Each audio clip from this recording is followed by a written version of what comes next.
How to remove private browsing in Safari.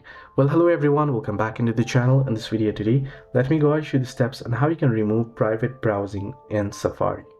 Well, if you want to exit Safari's private browsing mode, it's pretty simple. Now, for instance, after the latest update, you get an interface somewhat like this. So if you're confused on how you can exit this private browsing or any tabs, tap on the three dots at the bottom right corner.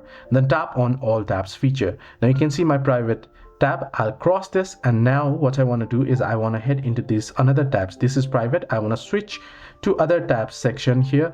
So if all this is cleared, what this will look like, let me show you here. So you can see private, you'll be on private browsing once you tap on tabs here. So tap on three dots, tap on all tabs, private browsing, and you can see start page. You can tap on it and then you can switch it. So click on it and you can proceed on it. So this way, so tap on the plus icon as well.